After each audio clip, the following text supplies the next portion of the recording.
Sugatan ng supporter ng isang politiko matapos na barilin sa gitna ng pangangampanya sa Barangay Peña Francia, Claveria, Masbate, 1:20 ng hapon nitong Easter Sunday, April 20. Kinilala ni Police Captain Estrella Torres, PIO ng Masbate Police Provincial Office, ang biktima na si Aladin Mingoy. 38 anyos, mangingisda at residente ng Barangay Mabiton, parehong bayan. Batay sa paunang ulat, nagkainitan ang grupo ng biktima at ng isa pang kandidato habang nangangampanya sa naturang lugar na nauwi naman sa pamamaril. Meron na pong tinututukan po na na pwedeng maging lead, pero ano na po siya, ma'am, puspusan po yung investigation po para magkaroon ng linaw kung sila po talaga yung suspect, ma'am, ng pamamaril doon po sa lugar. Na-recover sa lugar ng insidente ang 2 basyo ng bala ng caliber 45 na baril. Ginagamot pa sa Masbate Provincial Hospital ang biktima. Nanawagan po ang Masbate Police Provincial Office sa pamumuno po ng aming Provincial Director na si Police Colonel Jefferson B. Araujo na manatiling kalmado at makipagtulungan po sa mga otoridad upang agad na marisolba ang kaso.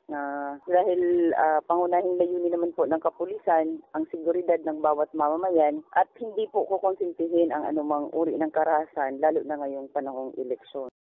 Sa ngayon, patuloy ang masusing investigasyon ng mga otoridad upang matukoy ang pagkakakilanlan ng sospek na agad na tumakas matapos ang pamamaril. Maharap siya sa kasong frustrated homicide at paglabag sa election gun ban. Pinag-aaralan din ng kapulisan kung maaari itong maituring na isang election-related incident. Para sa mga balitang Tatak, Bicol, Angeline Dagta.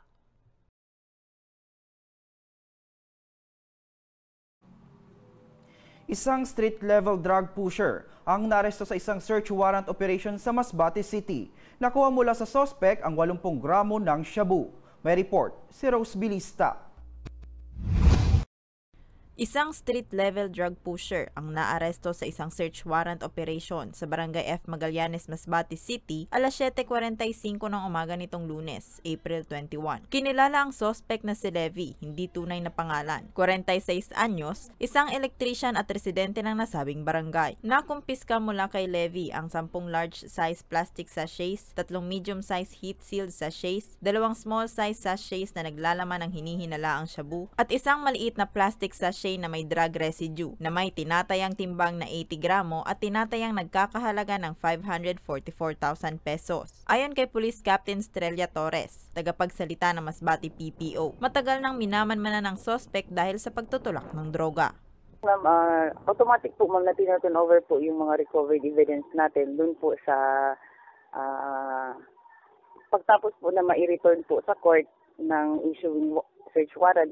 Tinaturn over na po siya sa sa Provincial Crime Laboratory po for qualitative and quantitative examination. So ngayon, ma'am, nasa kustodiya po ng crime lab yung mga recovered evidence po.